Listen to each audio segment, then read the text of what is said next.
દ્રશ્યો હૃદય કંપાવી દે તેવા દ્રશ્યો છે, પરંતુ આ લોકોને, આતંકવાદીઓને, પાકિસ્તાનને જડબાતોડ જવાબ આપવા માટે ભારતીય સેના તૈયાર છે।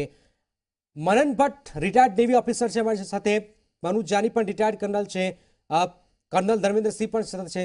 મનનજી, આ પ્રકારની જ્યારે ઘટનાઓ બને છે ત્યારે ખરેખર એક દેશવાસી તરીકે એવી પરિસ્થિતિ સર્જાય છે કે શું કરીએ, આવી પરિસ્થિતિમાં શું થઈ શકે?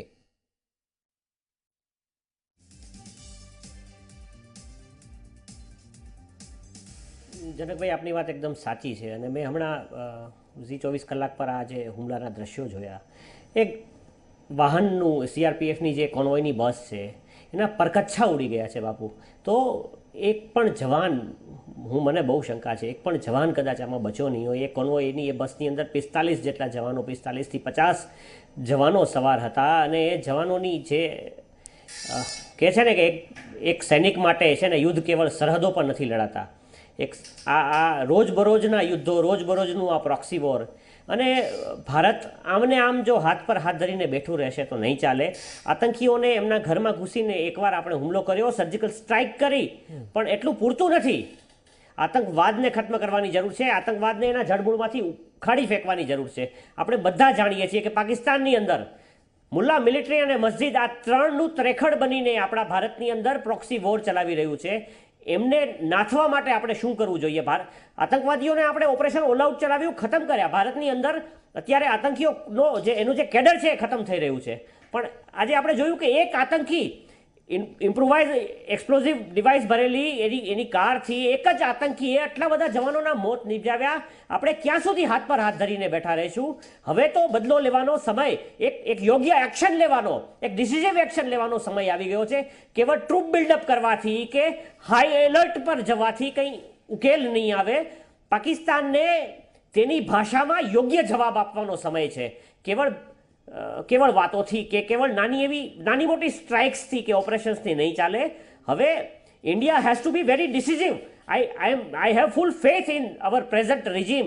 મને એવી પૂરી આશા છે અત્યારની આપણી જે સરકાર છે નરેન્દ્રભાઈની ઉપર કે, અને અજીત દોવાલ ઉપર, કે કંઈક એવા કડક પગલાં આપણા દુશ્મનો વિરુદ્ધ આપણે લેવા જ પડશે। આ જવાનો, આ નિર્દોષ જવાનોને આ આતંકી હુમલાઓનો શિકાર કરવા માટે આપણે સૈન્યમાં નથી મોકલ્યા, એ તો દુશ્મન સામે લડીને દુશ્મનને ખતમ કરવા માટે સેનામાં ગયા છે, નહીં કે આમ આવા ગદ્દાર લોકોના આતંકી હુમલાઓના પાછળ શહીદ થવા માટે। બિલકુલ। કર્નલ ધર્મેન્દ્રસિંહ પણ અમારી સાથે છે। ધર્મેન્દ્રસિંહ, એક સવાલ એ થાય, પઠાનકોટ હુમલો થયો, ઉરી હુમલો થયો અને આજે વધુ એક હુમલો થયો, આટલા બધા હુમલાઓ થઈ રહ્યા છે, હવે ઠોસ કદમ લેવાની જરૂર આવી ગઈ છે, કારણ કે હવે સહન નથી થતું આ બધી બાબતો।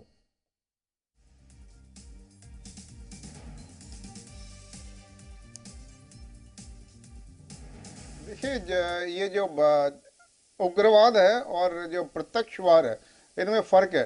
ये उग्रवाद के 4 कंपोनेंट होते हैं जिनकी वजह से उग्रवाद पनपता है हमारे देश में। एक है फंड रेजर। उग्रवाद के लिए जो फंड रेजर हैं वो सीमा पार पे हैं। दूसरे हैं फंड कलेक्टर, वो सीमा पार और इंडिजिनस दोनों हैं। उसके बाद तीसरे नंबर पे आते हैं उसके डिस्ट्रीब्यूटर, जो फंड ने रेज किया, कलेक्ट किया, उसको डिस्ट्रीब्यूट किया। उसके बाद चौथे नंबर पे आते हैं आपके एग्जीक्यूटर, जो आप देखते हैं कि एग्जीक्यूट करने वाले, टेररिस्ट अटैक करने वाले, ये एक चौथी कड़ी है उधर। इसको मारने से नहीं होगा जब तक आप क्या कहते हैं, जो गंदगी का नाला ऊपर से आ रहा है, बाहर से आ रहा है, उसको जब तक आप खत्म नहीं करेंगे, ये तो नंबर 4 की कड़ी है उधर। इसको खत्म करना तो बहुत आसान है। जैसे ही आपने इनका फंड रोक दिया, इनका फाइनेंस रोक दिया उधर, तो ये ऑटोमेटिकली खत्म हो जाएंगे। नंबर 2, जब क्या कहते हैं, ये जो पठानकोट ने, आपने बहुत अच्छी बात बताई, पठानकोट के अंदर जो लोकल रिटेलिएशन होना था, उसके लिए उधर पता नहीं किस लिए एनएसजी की टीम को वहां भेजी गई है।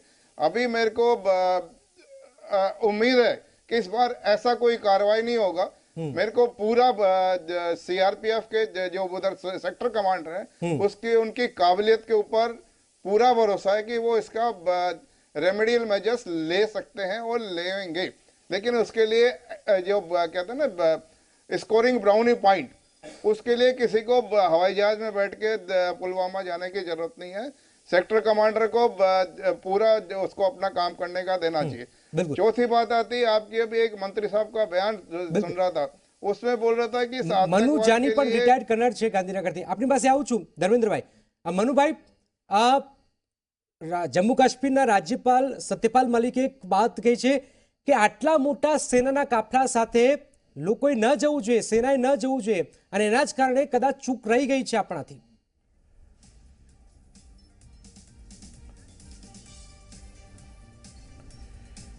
જેમ આગળ વાત થઈ એ મુજબ કંઈ ભૂલ તો જરૂર થઈ જ હશે, નહીં તો આટલો ખતરનાક હુમલો થઈ શકે નહીં. જે આટલા બધા જવાન શહીદ થઈ ગયા એમાં ક્યાંય ને ક્યાંય કોઈ ચૂક રહી ગઈ હશે, કોઈને કોઈ ભૂલ હશે એવું લાગે છે.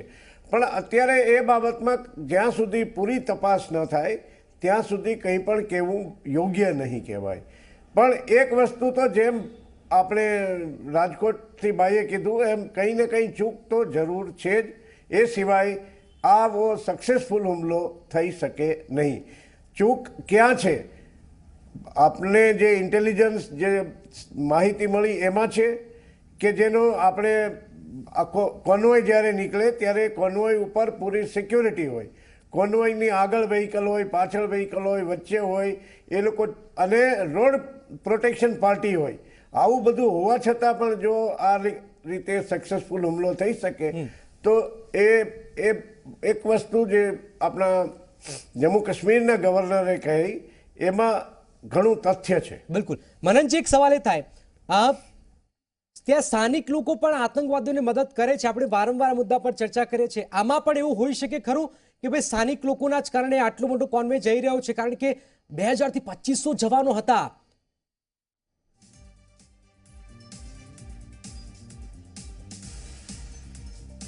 જનકભાઈ, બહુ સાચી વાત છે. 2500 જવાનોનો કોન્વોય જ્યારે મૂવમેન્ટ કરે, સીઆરપીએફની એક આખી બટાલિયન, 1.5 બટાલિયન જેટલી સંખ્યામાં જવાનોની મૂવમેન્ટ હતી, ત્યારે છે ને એક આ હુમલાને હું એક એનાલિસિસ તરીકે, એક સૈન્ય એનાલિસ્ટ તરીકે હું એનાલાઇઝ કરું તો મને સમજાય છે કે જ્યારે આ આટલી મોટા કોન્વોયની મૂવમેન્ટ નેશનલ હાઈવે 1A પર શરૂ થઈ અને જમ્મુથી જ્યારે એ લોકો નીકળ્યા ત્યારે જ કોઈ ખબરીએ અહીંયા પુલવામામાં આતંકીઓના સંગઠનને માહિતી આપી દીધી કે આ કોન્વોયની મૂવમેન્ટ જે એક્સપેક્ટેડ હતી એ શરૂ થઈ ગઈ છે. એટલે આપણા જાસૂસી તંત્ર કે જે એક કન્ટિન્યુઅસ જનરલાઇઝ એલર્ટ આપતું જ રહે છે, એલર્ટ આવે છે, આઈબી અને એનઆઈએની એલર્ટ્સ આવતી જ રહે છે, પણ એવે સમયે એનું જે લોકલ જાસૂસી તંત્ર, એના જે સ્થાનિક લોકો જે જેહાદી સાથે સંકળાયેલા છે, જે જેહાદને વરેલા છે, એમનું તંત્ર વધારે સ્ટ્રોંગ નીકળ્યું. અને આ જે કોન્વોય, આટલો મોટો કોન્વોય કાઢવાની, તમારે આટલી મોટી બટાલિયન કાઢવાની જરૂર શું હતી સાહેબ? તમને ખબર છે કે આપણે એક જમ્મુ કાશ્મીર એક આતંકવાદથી ગ્રસ્ત જિલ્લો છે, તો તમે એક સુરક્ષિત રીતે અને ઓછી સંખ્યામાં, ને એ જ બધા જ જવાનો હતા, બધા જ સિક્યુરિટી માટે ફૂલ્લી ઇક્વિપ્ડ હતા, તો એમના કોન્વોયને આટલી મોટી સંખ્યામાં કાઢવાની જરૂર નહોતી. એક સિક્યોર વેમાં અને એક થોડીક સુરક્ષિત અને રાતના અંધારામાં દુશ્મનોને ખબર ના પડે, સ્થાનિક જાસૂસોને ખબર ના પડે એવી રીતે કાઢવાની જરૂર હતી. એ ત્યાંની આની પાસેથી, એક સ્થાનિક જાસૂસ પાસેથી માહિતી આવી જાય છે, પેલો આતંકી હુમલો કરવા માટે તૈયાર છે, વિડીયો શૂટ કરીને એને રાખેલો છે.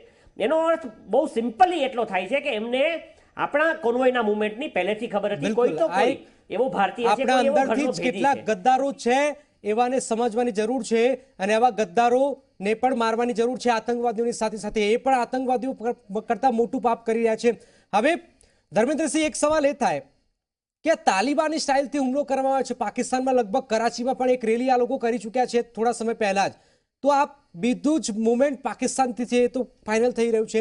હવે ક્યાં સુધી હાથ પર હાથ રાખીને બેસવાનું સવાલ આવ્યો છે? આ 2-3 દિવસ ચર્ચા થશે, પછી આપણે બધા શાંત થઈ જઈશું, પરંતુ હવે એક્શનના મૂડમાં આવી જવાની જરૂર છે. હવે બસ આટલું બસ બહુ થઈ ગયું.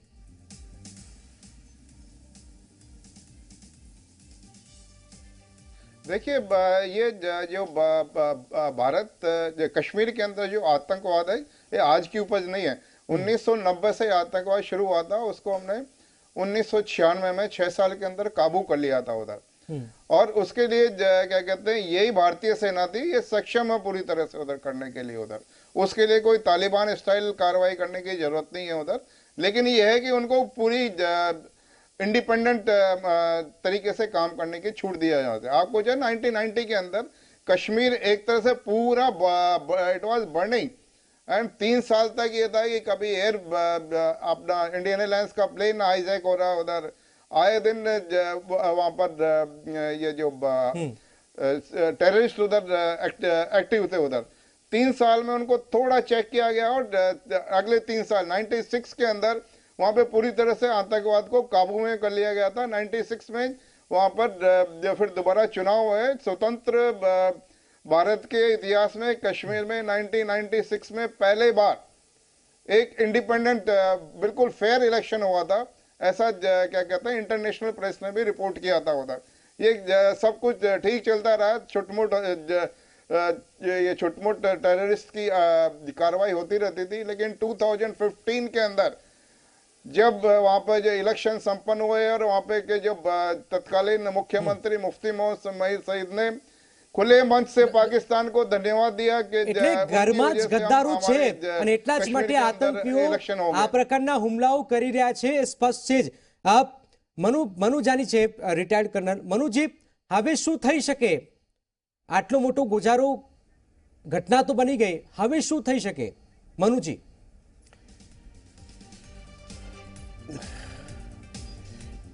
હવે આપણી પાસે ઘણા બધા ઓપ્શન છે।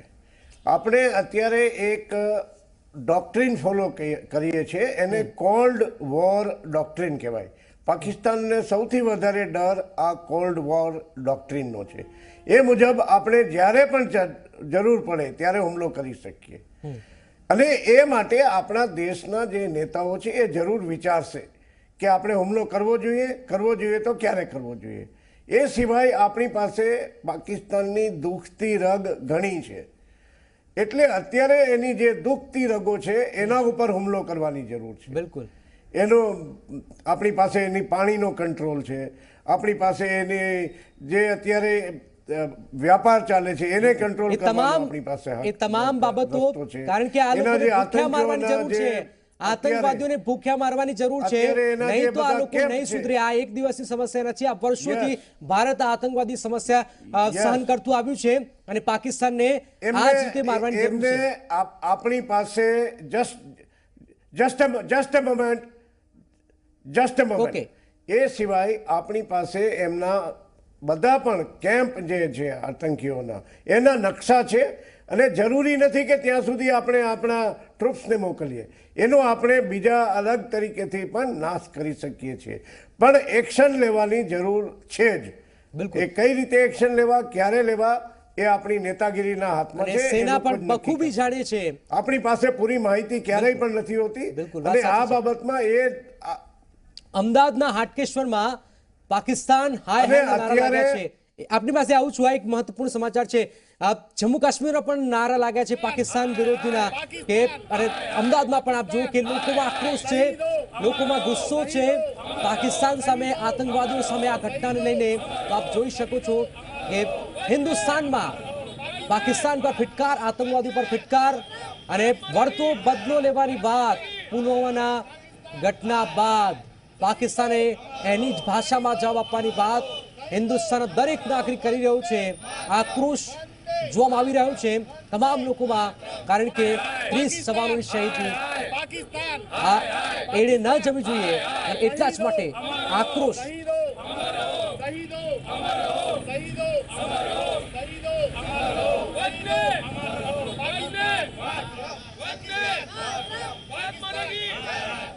આ તરફ જમ્મુ કાશ્મીરમાં પણ પાકિસ્તાન વિરોધી નારા લાગ્યા છે। આપ જોઈ શકો છો આતંકવાદીઓ કરેલા હુમલા બાદ જમ્મુ કાશ્મીરમાં પણ પાકિસ્તાન પર ફિટકાર વરસાવવામાં આવી રહી છે। કેટલાક ગદ્દારો આતંકવાદીઓને સાથ આપી રહ્યા છે, પરંતુ જમ્મુ કાશ્મીરની જનતા આ ઘટનાને ક્યારે નહીં સાકી લે એનો આ જવાબ, આક્રોશ રસ્તા પર ઉતરી રહ્યો છે જમ્મુ કાશ્મીરમાં, હિન્દુસ્તાનના તમામ શહેરોમાં।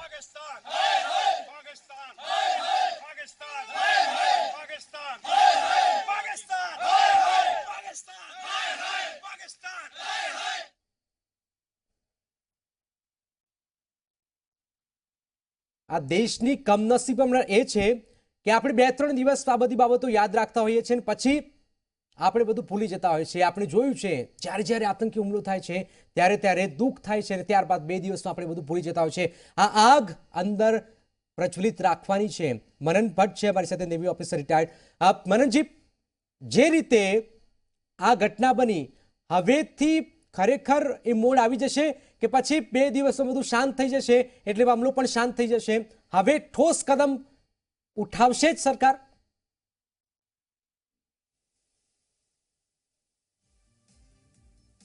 જનકભાઈ, સરકારના કદમોની તો ખબર નથી, પણ આ દેશની, આપણે કહ્યું ને, હું એ જ કહેવા માંગતો હતો. આ મિનિટે મને એ જ વિચાર આવ્યો કે આપણા દેશની બહુ મોટી વિડંબના છે કે જે જવાનોના પરિવારને આ દુઃખ પડ્યું છે. 39 જવાનો શહીદ થયાના અહેવાલ સામે આવી રહ્યા છે. આ એક દુઃખદ ઘટના, અને આપ જો કે વધુ ને વધુ જવાનો શહીદ થઈ રહ્યા છે. 39 જવાનો શહીદ થયાના અહેવાલ, આખા દેશમાં હાહાકાર મચી ગયો છે. આ આતંકી હુમલા બાદ 39 જવાનો શહીદ થયાના અહેવાલ હાલમાં સામે આવી રહ્યા છે.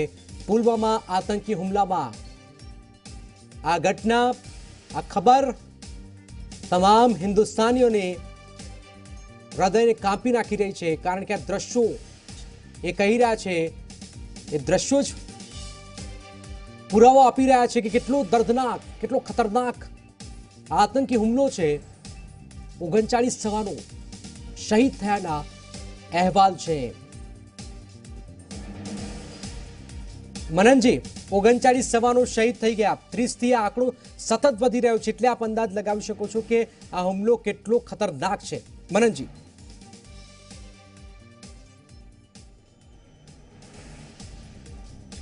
જનકભાઈ, આ દેશ બહુ સહિષ્ણુ થઈ ગયો છે.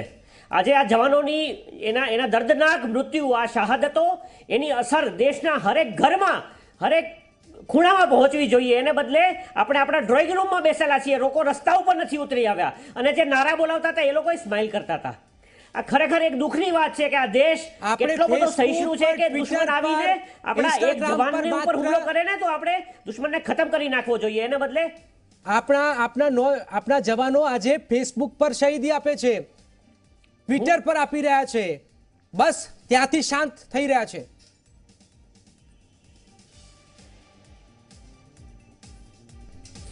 ખરી વાત છે. આ દેશ ખરેખર ક્યાંક સૂઈ તો નથી ગયો ને. ગઈકાલે રાજકીય આંદોલન, દેશના ટુકડા કરવાની વાત કરનારા લોકો આ જવાનોની સાથે ઊભા નથી રહેતા. મને આજે એક સૈનિક તરીકે, એક જવાન તરીકે મારું દુઃખ, મારું હૃદય છે ને, હૃદય દુઃખથી પીગળી ગયું છે સાહેબ. હો ગઈ હે પીડ પર્વત સી પિઘલની ચાહીએ, હો ગઈ હે પીડ પર્વત સી પિઘલની ચાહીએ. પર્વત જેવું દુઃખ આખા સમગ્ર દેશને થવું જોઈએ જેવું આ જવાનોને, એના પરિવારોને, અમને થઈ રહ્યું છે. इस हिमालय से, આ પર્વત જેવા હિમાલયમાંથી કોઈ ગંગા આપણી આંખમાંથી આંસુ વહેવા જોઈએ, કોઈ ગંગા निकलनी चाहिए. मेरे सीने में न सही तो तेरे सीने में सही हो कहीं भी आग, लेकिन ये आग जलनी चाहिए. दुश्मन को खत्म करने के लिए हमें सबको एक होना पड़ेगा, आगे आना पड़ेगा. तभी देश की सरकार के ऊपर प्रेशर आएगा और तभी देश बदला लेगा. हर एक जवान, हर एक सैनिक ના મૃત્યુનું એટલી જ કિંમત હોવી જોઈએ આપણને. આપણે એ ન સમજવું જોઈએ કે એ જવાન મારા ઘરમાંથી નથી તો શું થયું. આજે નહીં તો કાલે ફેસબુક ને ટ્વિટર પર શેર કરીને, વોટ્સએપ પર શેર કરીને દેશભક્ત ના બનાય.